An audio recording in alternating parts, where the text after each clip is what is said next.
সম্মানিত মুসলিম একরাম, আজকের জুমার খুতবার সংক্ষিপ্ত আলোচ্য বিষয় হচ্ছে বিশ্বকাপ ফুটবলের ক্ষতিকর দিকসমূহ। এ বিষয়টি একটি সমসাময়িক বিষয়, কেননা আপনারা জানেন সম্ভবত এ মাসের মধ্যেই বোধহয় খেলা শুরু হবে, যে কারণে এই বিশ্বকাপ ফুটবলকে কেন্দ্র করে সারা বিশ্বই মেতে রয়েছে। কিন্তু এর ক্ষতিকর দিকগুলো কি কি সে সম্পর্কে আমরা ইনশাআল্লাহ জানবো। ওমা তাওফীক ইল্লা বিল্লাহ, আলাইহি তাওয়াক্কালতু ওয়া ইলাইহি উনীব। আল্লাহ সুবহানাহু ওয়া তাআলা বলেছেন, আল ইয়াউমা আকমালতু লাকুম দীনাকুম ওয়া আতমামতু আলাইকুম নি'মাতি ওয়া রাদিতু লাকুমুল ইসলাম দীনা। আল্লাহ তাআলা বলছেন, আল ইয়াউমা, আজকের দিনে, আকমালতু লাকুম, আমি তোমাদের জন্য পরিপূর্ণ করলাম, মুকাম্মাল করলাম, দীনাকুম, তোমাদের দ্বীনকে, ওয়া আতমামতু আলাইকুম নি'মাতি, এবং আমার নিয়ামত তোমাদের জন্য পরিপূর্ণ করলাম, ওয়া রাদিতু লাকুমুল ইসলাম দীনা, এবং ইসলামকে আমি তোমাদের দ্বীন হিসাবে দিয়ে খুশি হয়ে গেলাম। সুবহানাল্লাহ। অর্থাৎ ইসলাম এটা অপূর্ণ নয়, এটার কোনো অংশ বাকি নেই, একেবারে পরিপূর্ণ। আল্লাহ তাআলা বলছেন, আল ইয়াউমা, আজকের দিনে, আকমালতু, ওয়াহিদ মুতাকাল্লিম, আকমালতু, আমি পরিপূর্ণ করে দিলাম, লাকুম, তোমাদের জন্য, দীনাকুম, তোমাদের দিনকে। অর্থাৎ দিন ইসলাম পরিপূর্ণ হয়ে গেছে। সুতরাং আপনি যেদিকেই যেতে চান না কেন সেদিকেই ইসলামের দিক নির্দেশনা রয়েছে। ইসলামে কোনো রকমের অপূর্ণতা নেই। যেমনি রয়েছে রাজনীতির ক্ষেত্রে, যেমনি রয়েছে সমাজনীতির ক্ষেত্রে, তেমনি রয়েছে আপনার খেলাধুলার ক্ষেত্রে। একেবারে প্রত্যেকটা সেক্টরে ইসলামের পরিপূর্ণ বিধান আল্লাহ তাআলা কমপ্লিট করে দিয়েছে। এখানে কোনো কিছু বাকি নেই, কারোর জন্য কোনো কিছু তিনি অবশিষ্ট রাখেননি। আল্লাহ সুবহানাহু ওয়া তাআলা তিনি ইসলামকে পরিপূর্ণ করে দিয়েছেন। আমাদের মধ্যে এক শ্রেণীর ব্যক্তিরা আছে যারা কিনা আপনার রাজনীতি যখন করতে চায় তখন তারা রাজনীতির ক্ষেত্রে গণতান্ত্রিক রাজনীতি, সমাজতান্ত্রিক রাজনীতি বা অন্য মডারেট রাজনীতির অনুসরণ করে থাকে। তারা মনে করে এটা বোধহয় আর ইসলামের মধ্যে নেই, অথচ ইসলামের সমস্ত দিক নির্দেশনা দেওয়া আছে। তেমনিভাবে খেলাধুলার ক্ষেত্রে আমরা মনে করি যে ইসলামের মধ্যে খেলাধুলার বিষয়ে কিছু বলা হয়নি, যে কারণে এই খেলাধুলার বিষয়টাকে আমরা নিজেদের মন মতো সাজিয়ে নিয়েছি। অথচ ইসলামেও খেলাধুলা রয়েছে। রাসূলুল্লাহ সাল্লাল্লাহু আলাইহি ওয়াসাল্লামের সময় সাহাবা একরাম খেলাধুলা করেছেন, কিন্তু সেই খেলাধুলাটা কোনটা আর আমাদেরটা কোনটা সেটা আমরা সংক্ষিপ্ত আকারে জানবো ইনশাআল্লাহ। বিশ্বকাপ ফুটবল, যেটা সম্ভবত আপনার কয়েক বছর পর পর হয়ে থাকে, 4 বছর পর পর সম্ভবত হয়ে থাকে। 2022 সালে হয়েছিল, আবার এবার 2026 সালে হবে। 4 বছর পর পর হয়ে থাকে। বিশ্বকাপ ফুটবলের যে ক্ষতিকর দিকসমূহ, তার মধ্যে আমরা প্রথমে আলোচনা করব যে বৈশ্বিক কি কি ক্ষতি হয়, অর্থনৈতিকভাবে কি কি ক্ষতি বিশ্বের হয়ে থাকে, একটি মাত্র ফুটবল খেলাকে নিয়ে বিশ্বের কি ধরনের ক্ষতি হয়ে থাকে। বিশ্বের যে ধরনের ক্ষতি হয় তার মধ্যে 1 নম্বর হচ্ছে যে এই খেলাকে কেন্দ্র করে কোনো শিল্প উৎপাদন, কোনো রকমের উৎপাদনশীলতা সেটা বৃদ্ধি পায় না, বরং আরও হ্রাস পায়। মানুষ খেলা দেখায় ব্যস্ত থাকে, অফিস আদালত অনেক দেশে ছুটি দিয়ে দেয়, অনেক জায়গাতে মানুষ ছুটি নিয়ে খেলা দেখার জন্য যায়। অর্থাৎ উৎপাদনশীলতা, বিশ্বে যে উৎপাদন যে বৃদ্ধি পাবে সেটা আরও হ্রাস পায়, কমে যায়। এক্ষেত্রে অর্থনৈতিক ক্ষতি কি রয়েছে? এই খেলা কর্মক্ষেত্রে যদি এই খেলা দেখা হয় সেক্ষেত্রে বৈশ্বিক অর্থনীতির উপরে বিশাল ক্ষতিকর প্রভাব পড়ে। যেমন আমাদের দেশে যখন রাত 12টা হবে, 1টা হবে, তখন কিন্তু আমেরিকাতে আবার রাত নেই, দিন আছে। অর্থাৎ আমাদের দেশে হয়তো বা খেলাটা দেখা হয় রাতে, এমন অনেক দেশ রয়েছে যেখানে দিনের বেলায় কাজের সময় খেলা দেখা হয়। এতে করে বিশ্বের ক্ষতিকর দিকের একটি হিসাব প্রায় 2,08,665 কোটি এত টাকা ক্ষতি হয় শুধুমাত্র এই একটি ফুটবল খেলাকে কেন্দ্র করে। বিশেষ করে আরও কী কী ক্ষতি রয়েছে? পরিবেশগত ক্ষতি রয়েছে, জলবায়ুগত ক্ষতি রয়েছে, বিমান বেশি চলাচল করে, অর্থাৎ একটি দেশকে কেন্দ্র করে সেই দেশে বিমান চলাচল বেশি করে, যারা খেলা দেখতে যায় এই ধরনের দর্শকরা সেই দেশে বেশি যায়, বিভিন্ন প্রান্ত থেকে চলে আসে। এরপরে আপনার আরও যে সমস্ত ক্ষতিগুলো হয় তার মধ্যে রয়েছে যেই দেশকে কেন্দ্র করে এই বিশ্বকাপ ফুটবলের আয়োজন করা হয় সেই দেশে একবার মাত্র এই খেলাটা হওয়ার পরে পুরো বছর সেই মাঠটা পড়ে থাকে, ওই মাঠের ব্যবহার করা যায় না বা ব্যবহৃত হয়ও না। মাঠটা এমনভাবে পড়ে থাকে পরিত্যক্ত অবস্থায়, কিন্তু সেই মাঠের পেছনে তাদের খরচ প্রতিদিন বাড়তেই থাকে, খরচ আর কমতি হয় না, কিন্তু খেলাটা একবারই হয়। ওই মাঠকে রিপেয়ারিং করতে আবার পূর্বের অবস্থায় ফিরিয়ে নিয়ে আসতে তাদের অনেক অর্থনৈতিক ক্ষতি হয়। বৈশ্বিকভাবে আরও নানা ধরনের ক্ষতি রয়েছে। তবে আমাদের মূল যেটা জানার বিষয় সেটা হচ্ছে এই বিশ্বকাপ ফুটবল খেলা থেকে আপনার আমার কি ক্ষতি আছে, সেটা হচ্ছে মূল জানার বিষয়। বিশ্বের কি ক্ষতি হইল না হইল সেটা আপনি আমি জানলে শুধু জানাই হবে, কিছু করতে পারবো না, কিন্তু আপনার আমার কি কি ক্ষতি হবে এই ফুটবল খেলাকে কেন্দ্র করে সেটা হচ্ছে আজকের আলোচনার মূল বিষয়। আপনার আমার যেই ক্ষতিটা হবে তার মধ্যে 1 নম্বর হচ্ছে সময় অপচয় করা, আপনার আমার সময়কে অপচয় করা হবে, এবং 2 নম্বর হচ্ছে আপনার আমার অর্থের অপচয় করা। এই খেলা দেখার জন্য, দেখাকে কেন্দ্র করে আপনি দেখবেন বিভিন্ন মোড়ে মোড়ে বিশাল আকারের বিভিন্ন দেশের আপনার পতাকা তারা টানিয়ে রেখেছে। এটা একটি অর্থনৈতিক ক্ষতি।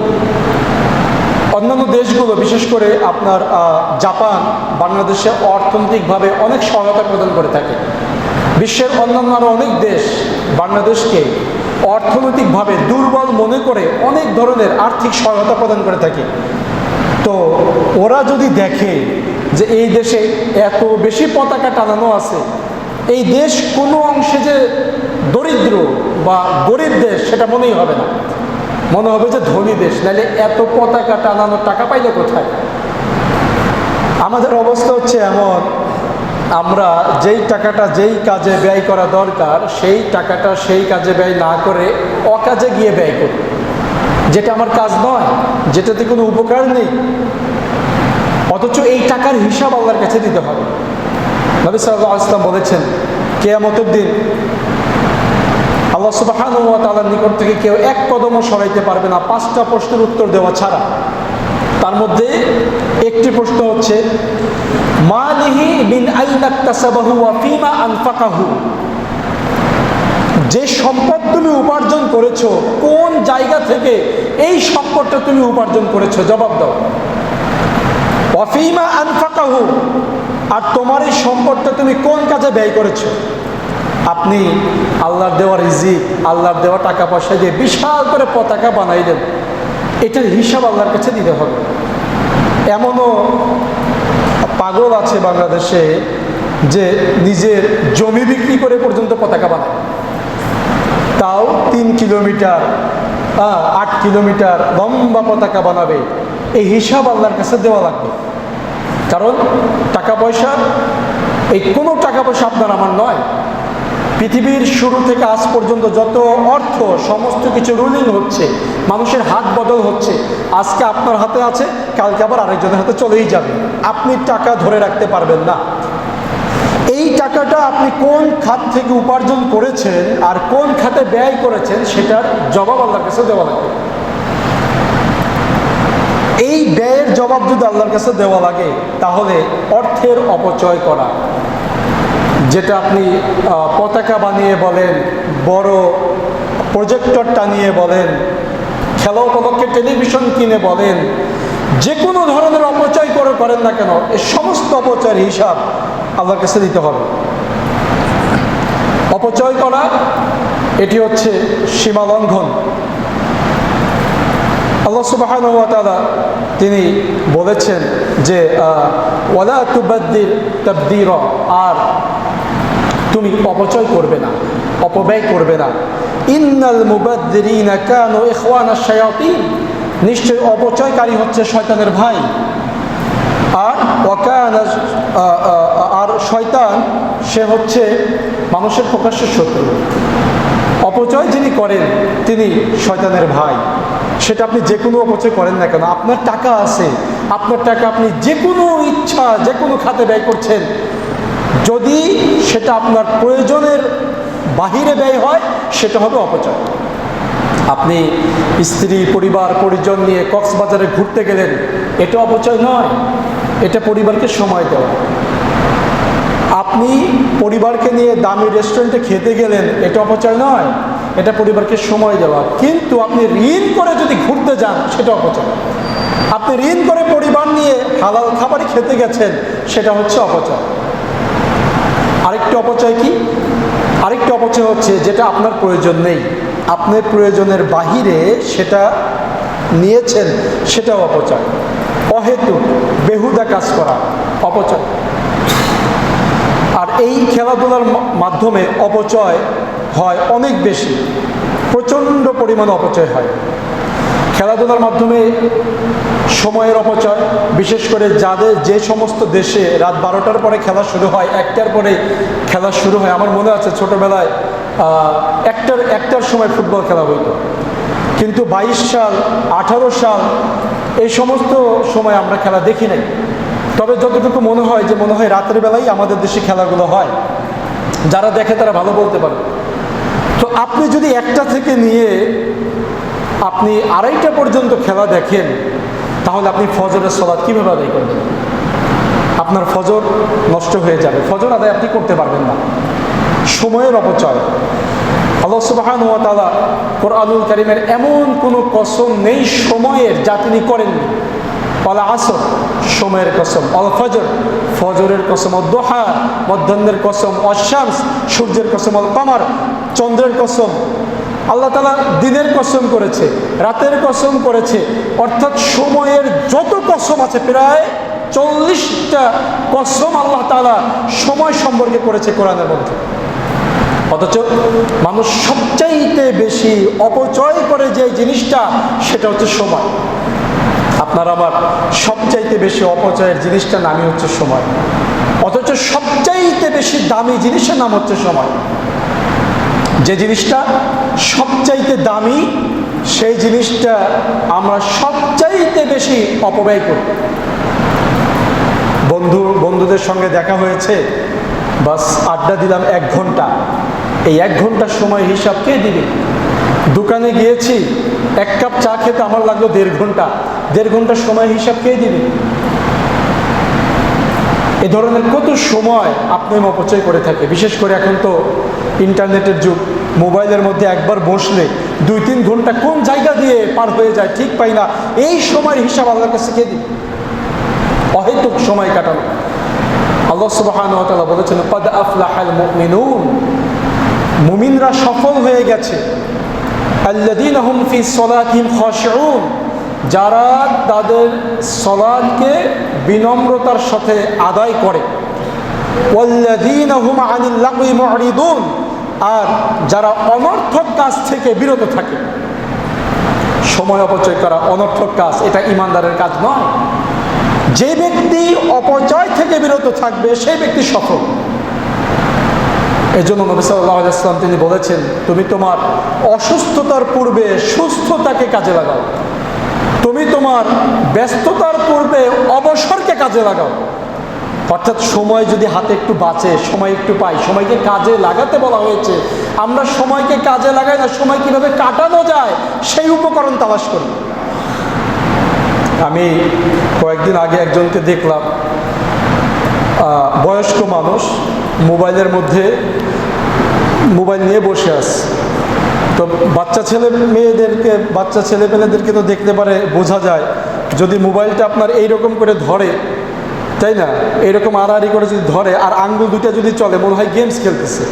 কিন্তু বড় মানুষ, বয়স্ক মানুষ, সে মোবাইল এইভাবে ধরে আছে, আঙ্গুল দুটা চলতেছে। তা আমি চিন্তা করলাম, যদি ওয়াজ নসিহত কিছু দেখে, তাকে তো আঙ্গুল চলার কথা না, তাকে দেখে সেও গেমস খেলতেছে। এটা হচ্ছে সময়ের অপচয় করা। খুব মারাত্মক জিনিস, যা একবার হারিয়ে গেলে আর পাওয়া যায় না। সময় একবার হারিয়ে গেলে আর পাওয়া যায় না। এই যে একটু আগের যে মুহূর্তটা আপনার আমার থেকে চলে গেছে, এই মুহূর্তে আপনি আর কশ্চিনকালে ফিরে আনতে পারবেন না, সম্ভব নয়। এই জন্য আল্লাহ তাআলা সময়ের হিসাব দেবে। আন উমরিহি ফিমা আফনা, বান্দা তোমার সার্বিক জীবনের সময়ের একটা হিসাব তুমি আমাকে দাও। তো সময় কাজে লাগানো, এটা হচ্ছে ইমানদারের কাজ। আর সময়কে যে অবহেলায় নষ্ট করে, সেই ব্যক্তি সফল ইমানদার নয়। কারণ আল্লাহ তাআলা বলেছেন ওয়াল্লাযীনা হুম আনিল লাগwi মু'রিদুন। আর সফল ইমানদার হচ্ছে তারা যারা কিনা অনর্থক কোনো কাজে সময় নষ্ট না করে। বিশ্বকাপ ফুটবল দেখা এটি একটি অনর্থক কাজে সময় নষ্ট করা। আপনি যদি এই ফুটবল দেখায় অনর্থক সময় নষ্ট করেন, আপনি বুঝবেন যে আপনি ইমানদার হইলেও সফল ইমানদার না। কারণ এটা ইমানদারদের বৈশিষ্ট্য নয়। আপনি রাত্রে 1টা বাজে খেলা দেখবেন, 2টা 2:30 বাজে খেলা দেখবেন, আপনার ফজর আপনি কখন আদায় করবেন? আপনার ইবাদত আপনি কিভাবে আদায় করবেন? আমরা মনে করি যে ইসলাম আলাদা আর এই খেলাটা আলাদা। ইসলাম আলাদা, গণতান্ত্রিক রাজনীতিটা বোধহয় আলাদা, অথচ সমস্ত কিছুই ইসলামের মধ্যে আছে, ইসলামের বাইরে কিছুই নাই। আপনি খেলা দেখবেন, আপনি কি ধরনের খেলা দেখতে পারেন সেই দিক নির্দেশনা ইসলামের মধ্যে আছে। নবী সাল্লাল্লাহু আলাইহি ওয়াসাল্লাম আয়েশা রাদিয়াল্লাহু আনহাকে খেলা দেখিয়েছিলেন। কি খেলা দেখিয়েছিলেন? যুদ্ধক্ষেত্রের রণকৌশল কিভাবে অর্জন করবে সাহাবীরা, তারা ওইটা খেলার মাধ্যমে অর্জনের চেষ্টা করছিল, সেই খেলা তিনি তাকে দেখিয়েছিলেন। খেলার আরও কিছু জায়েজ পদ্ধতি আছে, যা আমরা সামনে ইনশাআল্লাহ আলোচনা করব। তো এটা ইমানদারের গুণ নয় যে অহেতুক অনর্থক কাজে ইমানদার ব্যক্তি সময় ব্যয় করবে, এটা তাদের গুণ নয়। এরপরে আল্লাহ সুবহানাহু ওয়া তাআলা বলেছেন ওয়া ইযা মাররু বিল্লাগwi মাররু কিরামা। ইমানদারদের বৈশিষ্ট্য হচ্ছে এই, যখন এমন কোনো জায়গা দিয়ে তারা চলাচল করে যেই জায়গাতে বাজে কথা হয়, বাজে অনর্থক কথাবার্তা হয়, ইমানদারেরা সেই জায়গা থেকে ভদ্রতার সাথে অতিক্রম করে, সেই জায়গায় আর দাঁড়ায় না। অর্থাৎ আল্লাহ তাআলা বলছেন ওয়া ইযা মাররু বিল্লাগwi, যখন কিনা তাদের চলার পথে অহেতুক কথাবার্তা তারা কোনো জায়গায় শুনতে পায়, তখন ইমানদাররা সেই জায়গায় তার কাল বিলম্ব করে না, ইমানদাররা সেই জায়গাতে দেরি করে না, সেই জায়গা থেকে ভদ্রতার সঙ্গে স্থান ত্যাগ করে। আপনি দেখছেন প্রজেক্টরে ফুটবল খেলা দেখাচ্ছে, যদি আপনি প্রকৃত ইমানদার হন, আপনি সেই জায়গাতে অহেতুক সময় ব্যয় করবেন না, আপনি ওই জায়গাকে ত্যাগ করবেন। এটা হচ্ছে আপনার ইমানের দাবি। আর যদি আপনার ইমান নড়বড়ে থাকে, দুর্বল থাকে, সেটা তো ভিন্ন কথা। প্রিয় ভাইরা, ইমানদারদের যে আরও গুণ আছে, তারা কখনো একেবারে বেহুদা অহেতুক ঠাট্টা, হাসি, ক্রিয়া, কৌতুকের মধ্যে লিপ্ত হবে না। এটা ইমানদারের বৈশিষ্ট্য। এরপরে 2 নম্বর আরেকটি ক্ষতিকর দিক, সেটি হচ্ছে এই খেলা অমুসলিমদের দ্বারা আবিষ্কৃত। এই খেলাটা মূলতই এর সূত্র হচ্ছে অমুসলিমদের দ্বারা। অমুসলিমরা এই খেলা আবিষ্কার করেছে যাতে করে তারা পুরো বিশ্বকে খেলা দিয়ে মাতিয়ে রাখতে পারে। এই একটা মাত্র বিশ্বকাপ ফুটবল, যেটা রেস প্রায় 3-4 বছর পর্যন্ত থাকে। কিভাবে থাকে? এই খেলাতে কোন দল কোন দলের উপরে গেল, কোন দল সেমিফাইনালে গেল, কোন দল ফাইনালে গেল, কে ভালো খেলেছে, কে ভালো খেলে নাই, কোন প্লেয়ার ভালো, এই নিয়ে যত রকমের আলোচনা সমালোচনা আমাদের মধ্যে হয়ে থাকে। একটা খেলাকে কেন্দ্র করে আপনি আমি যে কত রকমের সময় নষ্ট করি, সেটা কোনো হিসাব নেই। এই খেলার আলোচনা যত রকমের আপনার গণমাধ্যম আছে, দেখবেন যে শুধু খেলার সম্পর্কে আলোচনা। যত রকমের পত্রিকা আছে, সমস্ত পত্রিকায় দেখবেন আপনি এখন থেকে শুধু খেলার উপর আলোচনা আসছে। অর্থাৎ আমাদের যত চিন্তা চেতনা গবেষণা, আমাদের মস্তিষ্কটাকে বিকৃত করে পুরোপুরি খেলার দিকে ডাইভার্ট করে দেওয়া হয়েছে। একটা খেলা নিয়ে সারা বিশ্ব মেতে থাকে। অথচ আল্লাহ সুবহানাহু ওয়া তাআলা কোরআনুল কারীমের মধ্যে খেলাকে বলেছেন বেহুদা কাজ, খেলাকে বলেছেন অনর্থক কাজ। লাইবু ওয়া লাহউন, খেলা হচ্ছে বেহুদা, অনর্থক কাজ, এটা কোনো কাজই না। অথচ একটা খেলাকে কেন্দ্র করে আপনি দেখবেন যে কত আলোচনা সমালোচনা, সবাই ব্যস্ত একটা খেলাকে কেন্দ্র করে। আজকে মুসলিমদের অধঃপতন, মুসলিমদের উপরে যে আক্রমণ হচ্ছে, মুসলিমদের উপরে যে নির্যাতন করছে, আপনি একটা খেলাকে কেন্দ্র করে সব ভুলে যাবেন, কিচ্ছু আপনার মাথায় থাকবে না। আপনি এমন দলের সাপোর্ট নিয়েছেন যে কিনা ফিলিস্তিনিদেরকে হত্যা করার জন্য ইসরায়েলের পক্ষ নেয়। আপনি 2 দিন আগেও ওই ইয়াহুদিদের বিপক্ষে ছিলেন, কিন্তু খেলার কারণে আপনি অটোমেটিক তাদের পক্ষে চলে গেছেন। আপনি এমন দলের সাপোর্ট নিচ্ছেন যে কিনা সূর্যকে পূজা করে। আপনি এমন দলের সাপোর্ট নিচ্ছেন যে কিনা আগুনকে পূজা করে, অগ্নি পূজক মাজুসি। আপনি এমন দলের সাপোর্ট নিচ্ছেন যে কিনা মুসলিমদেরকে পেলে কচুকাটা করবে। অথচ এই সমস্ত কিছু করছি একটা খেলাকে কেন্দ্র করে। কি আছে এই খেলার মধ্যে? এমন কি আছে এই খেলার মধ্যে? আমাদের শেখ প্রফেসর ডক্টর মনজুর আলী হাফেজাহুল্লাহ তিনি একবার একটি আলোচনায় বলেছিলেন যে মিডিয়া আপনাকে আমাকে এত সুন্দরভাবে একটা নর্মাল জিনিসকে উপস্থাপন করে দেখায়, আপনার আমার কাছে মনে হয় যেন কত চমৎকার জিনিসটা। এই মূল সমস্ত কারসাজি হচ্ছে মিডিয়া। আপনাদের এই খানখানাপুর বড় মাঠে যদি খেলা হয়, আপনি দেখবেন যে আপনি খানখানাপুর বড় মাঠে যদি খেলা দেখতে যান, তাহলে দেখবেন যে স্বাভাবিকভাবে সবাই খেলছে, আপনি সেই খেলাটাই দেখছেন, দেখে চলে আসতেন, ওটা নিয়ে আর কোনো আলোচনাও নাই, সমালোচনাও নাই। কিন্তু এই জায়গাতে যদি 50টা মিডিয়া থাকে, ক্যামেরার ফোকাস এমনভাবে ধরবে, আপনাকে পরবর্তীতে ওই খেলাটাকে যদি আবার আপনার সামনে দেখানো হয় হাইলাইটস করে, দেখবেন যে ওই পায়ের মধ্যে ফুটবলটা এমনভাবে ধীরে আসতেছে, সে এমনভাবে মারতেছে, তার এমন অঙ্গভঙ্গি, আপনি আকৃষ্ট হয়ে যাবেন খেলার উপরে। কিন্তু মিডিয়ার আগ পর্যন্ত আপনি মাঠে যখন খেলা দেখেছেন, কোনো আকর্ষণ আপনার ভিতরে এরকম ছিল না।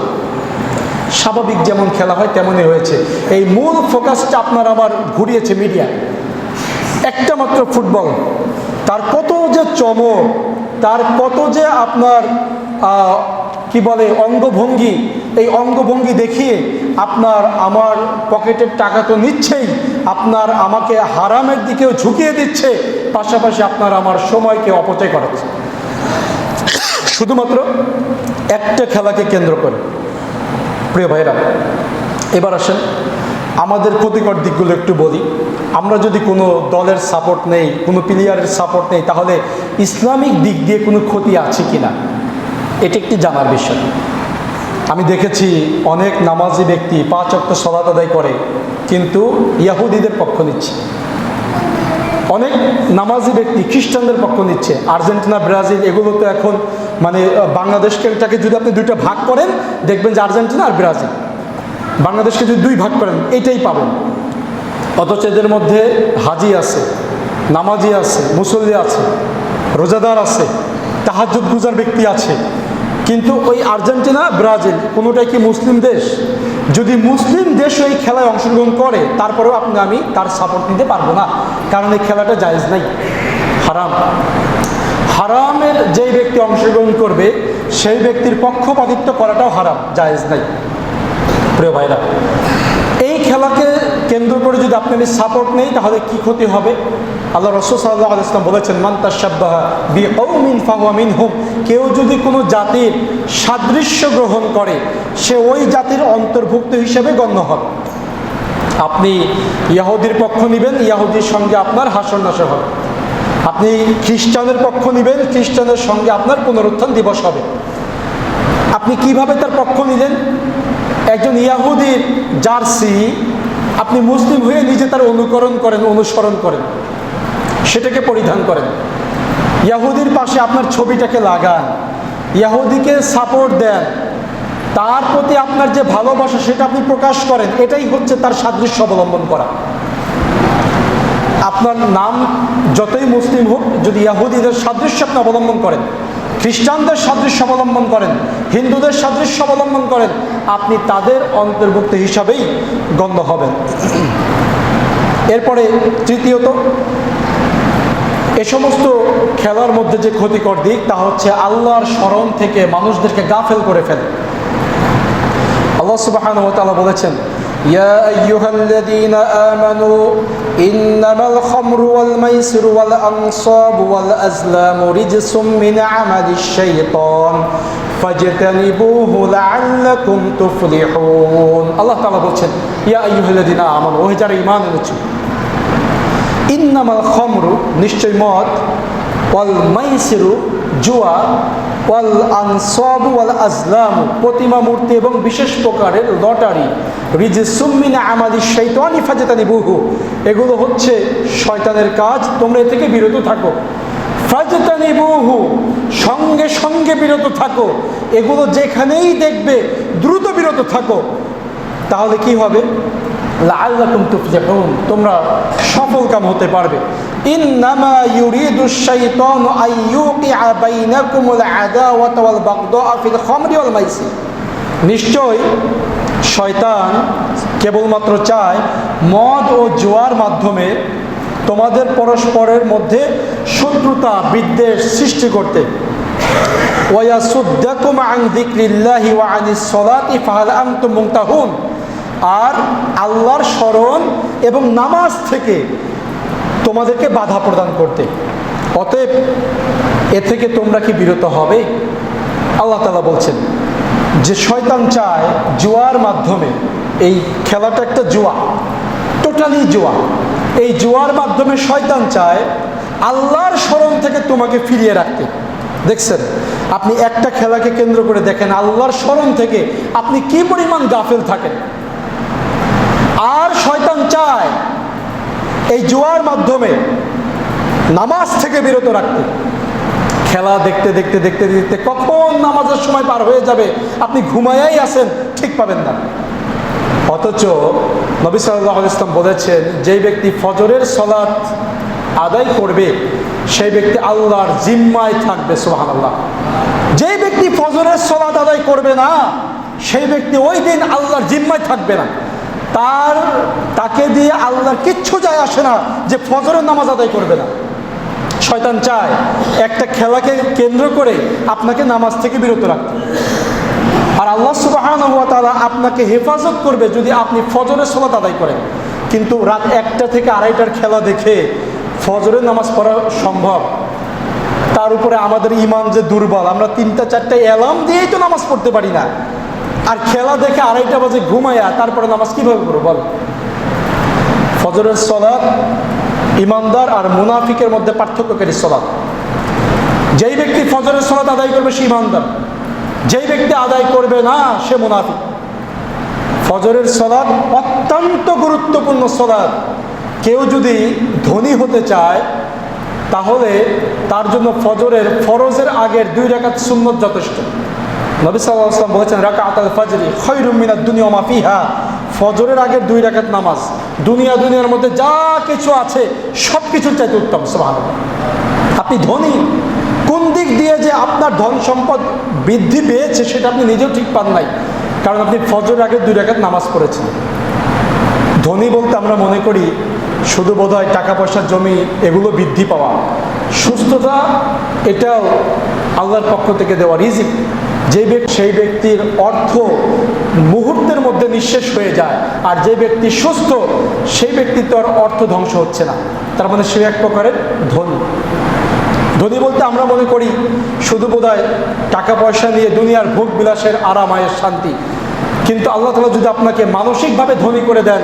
আপনি আন্তরিকভাবে যদি শান্তি লাভ করতে পারেন তার থেকে ধনী আর কিচ্ছু হতে পারে না এই জন্য নবী সাল্লাল্লাহু আলাইহি ওয়াসাল্লাম বলেছেন ফজরের আগে 2 রাকাত সালাত দুনিয়ার মধ্যে যা কিছু আছে সব কিছুর চাইতে উত্তম নবী সাল্লাল্লাহু আলাইহি ওয়াসাল্লাম দোয়া করেছেন বরকতের দোয়া করেছেন যারা ফজরের সালাত আদায় করে ঘুমায় না তাদের জন্য কিন্তু আপনি যদি রাত 2:30টা পর্যন্ত বিশ্বকাপ ফুটবল খেলা দেখেন আপনার ফজর আর জোহর কোথায় কোনটা হারিয়ে যাবে আপনি ঠিক পাবেন না প্রিয় ভাইরা এজন্য এই খেলা সম্পূর্ণ অনর্থক দ্বিতীয় যেটা বললাম এই খেলার মধ্যে রয়েছে জুয়া এটা বিশ্বমানের জুয়া ভিত্তিক খেলা এবং শুধুমাত্র বিশ্বমানের বড় বড় কোম্পানিগুলো বড় বড় ফুটবলের যেই লিগগুলো রয়েছে ক্লাবগুলো রয়েছে শুধু যে তারাই এই জুয়ায় অংশগ্রহণ করে বিষয়টা এমন নয় বরং বাংলাদেশে থেকেও অনেক সাধারণ পাবলিক আছে খেলা কেন্দ্র করে জুয়ায় লিপ্ত হয় তারা ডিবেট করে, যদি ওই দল জিতে তাহলে পরে আমি তোমাকে টাকা দিব, বা আর যদি ওই দল হারে তুমি আমাকে টাকা দিবা, এটাই তো জুয়া। এইরকম জুয়া আপনি দেখবেন যে বিশেষ করে শহরাঞ্চলগুলোতে অহরহ হচ্ছে একটি ফুটবল খেলাকে কেন্দ্র করে। আর জুয়া এটি অত্যন্ত ভয়াবহ গুনাহ। এমন দুইটা পাপ আছে যেই পাপ মানুষ না করেই পাপী হয়। আপনি যদি বলেন যে আসো জুয়া খেলে, যদি বলেন যে আসো কোন দল জিতবে আর কোন দল হারবে, এই ক্ষেত্রে তুমি আর আমি জুয়া খেলি বা তুমি আর আমি টাকা পয়সা লেনদেন করি, আপনি বলেছেন, খেলেন নাই, বলার কারণেই আপনি কবিরা গুনাহ করেছেন। কোনো নারী যদি সুগন্ধি ব্যবহার করে রাস্তা দিয়ে হাঁটে, সে জেনা করে নাই, কিন্তু জেনার গুনাহ তার আমল নামে উঠে যাবে। এই দুইটা পাপ অত্যন্ত মারাত্মক পাপ, মানুষ না করেই গুনাহগার হয়। তার মধ্যে একটি হচ্ছে জুয়া। জুয়া এটা জাহিলি যুগের আরবে জুয়ার নিয়মটা ছিল এমন, তারা একটি উট জবেহ করত। একটি উট জবেহ করে তা 10টা ভাগ করতো বা 28টা ভাগ করতো, কয়েকটা ভাগে ভাগ করতো। ভাগ করার পরে তারা লটারি করত তীরের মাধ্যমে তারা লটারি করত। তাদের কোনো তীরে 2 বা 3টা অংশ চিহ্ন দেওয়া থাকতো। এরপরে সেগুলিকে একটা পাত্রে রেখে আপনার সেই পাত্র সেই জায়গা থেকে নড়াচড়া করত, আরেকজন তীর মারত, তীর মারার পরে যারটা এসে লাগতো সে ওইটা বিজয়ী হয়ে নিয়ে যাইত। এটা তো লটারি। তার মানে এটা হচ্ছে বিশেষ এক ধরনের লটারি। আর এর থেকেও ভয়াবহ জুয়া হচ্ছে আপনার, এটা এক ধরনের জুয়া, লটারি প্লাস জুয়া। এর থেকে ভয়াবহ জুয়া হচ্ছে যে আপনি দুইটা পক্ষের যে কোনো একটা পক্ষ নিলেন এবং বললেন যদি ওই পক্ষটা জিতে আমি টাকা দিব, যদি হারে তুমি টাকা দিবা। এটা হচ্ছে আরও ভয়াবহ ধরনের জুয়া, যে জুয়ায় আমাদের অনেকেই সামিল হয়ে থাকে। প্রিয় ভাইরা, মোট কথা হচ্ছে বিশ্বকাপ ফুটবল খেলা এটা দেখা আপনার আমার জন্য জায়েজ নাই। জায়েজ হওয়ার জন্য কয়েকটা শর্ত লাগবে। 1 নম্বর শর্ত হচ্ছে যারা খেলাটা খেলবে তাদের সতর এটা ঠিক থাকতে হবে। পুরুষের যে সতরের উপরে কাপড় উঠাইতে পারবে না, সতর ঠিক থাকতে হবে। দ্বিতীয়ত হচ্ছে সেই জায়গাতে কোনো হারাম কাজ চলবে না, যেমন উলঙ্গ নারী দিয়ে নাচানাচি করানো, এগুলো চলবে না। তৃতীয়ত হচ্ছে এই জায়গাতে কোনো জুয়ার কারবার হবে না। চতুর্থত হচ্ছে খেলা হবে শুধুমাত্র যুদ্ধের রণকৌশলের জন্য অথবা শারীরিক ব্যায়ামের জন্য, এছাড়া কোনো খেলা যাবে না। যেমন হাদিসের মধ্যে এসছে আপনার বসে বসে খেলা, কি বলে, দাবা খেলা হারাম, জায়েজ নাই। নবী সাল্লাল্লাহু আলাইহি ওয়াসাল্লাম বলেছেন যে কিনা দাবা খেলবে সে যেন শুকুরের রক্তের মধ্যে তার হাতকে ডুবিয়ে দিল। অথচ দাবা খেলা আপনার আমার কাছে, অনেকের কাছে খুবই মজাদার খেলা, প্রিয় খেলা। এই একটা দাবা খেলা, একটা খেলাকে কেন্দ্র করে 3-4-5 ঘন্টা চলে যায়। এমনও জায়গা আছে আমি শুনছি 2-3 দিন লাগে মাত্র একবার দাবা খেলতে, 2-3 দিন। তো আপনার চিন্তা, চেতনা, গবেষণা, ইবাদত আপনি কখন করবেন? দাবা খেলা হারাম। তারপরে দোকানে দোকানে কি খেলে, বোর্ড খেলে, ক্রাম খেলে, হারাম, জায়েজ নাই। এতে কোনো শারীরিক কসরত হয় না, শারীরিক কোনো ব্যায়াম হয় না, সময় অপচয় হয়, মস্তিষ্ক এটা ক্ষরণ হয়। এরপরে আপনার ইবাদত থেকে গাফেল হয়, আল্লাহর স্মরণ থেকে গাফেল হয়, সওয়াব থেকে গাফেল হয়। এবং এই সমস্ত খেলাগুলোর মধ্যেই কিছু না কিছু জুয়া থাকে। বোর্ড খেলা দোকানে দেখবেন সেখানেও কিন্তু জুয়ার আদান প্রদান থাকে, হারাম, এগুলো স্পষ্ট হারাম। সর্বশেষ কথা হচ্ছে এই, আপনি যদি কোনো জাতির অনুসরণ করেন আপনি সেই জাতির মধ্যে গণ্য হবেন। যদি আর্জেন্টিনার অনুসরণ করেন আপনি মনে রাখবেন আপনার এই তাহাজ্জুদ কোনো কাজে আসবে না, ওই দলের লোকদের উপরেই আপনাকে গণ্য করা হবে। আপনি ব্রাজিলের অনুসরণ করেন, ওই দলের লোকদের উপরেই আপনাকে গণ্য করা হবে। এছাড়া খেলা দেখা যদি আপনার সময় অপচয় না হয় আপনি খেলা দেখতে পারেন। খেলা দেখা যদি আপনার এমনি ব্যায়ামের জন্য হয় আপনি খেলা দেখতে পারেন। যারা ব্যায়াম করার জন্য, শরীরের কসরতের জন্য খেলছে সেটা দেখতে পারেন। যদি যুদ্ধের জিহাদের রণকৌশলের জন্য হয় আপনি সেই খেলা দেখতে পারেন। যদি খেলার মধ্যে জুয়া না থাকে আপনি সেই খেলা দেখতে পারেন, যদি খেলার মধ্যে উলঙ্গ বেপর্দা মহিলা না থাকে আপনি সেই খেলা দেখতে পারেন, যদি খেলার মধ্যে অপচয় না থাকে আপনি সেই খেলা দেখতে পারেন। এইবার বলেন বিশ্বকাপ ফুটবলে কোনটা নেই? সবটাই আছে, সমস্ত কিছুর সমারোহ। এজন্য এই খেলা কোনো প্রকৃত ইমানদার মন থেকে দেখতে পারে না। এই খেলাটা আসবে না যেই জায়গাতে ফিলিস্তিনি মুসলিম ভাইদেরকে এই ইহুদি খ্রিস্টানরা গণহারে নিধন করছে, সেই জায়গাতে আপনি আমি তাদের খেলা দেখে তামাশা করব আর হাসি ঠাট্টা করব, মজা করব, আনন্দ উপভোগ করব। এই আনন্দ আপনার জন্য জাহান্নামের কারণ হতে পারে। এজন্য আল্লাহ সুবহানাহু ওয়া তাআলা আমাদেরকে পরিপূর্ণভাবে ইসলামের উপরে কায়েম থাকার তৌফিক দান করুন। আল্লাহুম্মা আমিন। ওয়া আখির দাওয়ানা আলহামদুলিল্লাহি রাব্বিল আলামিন।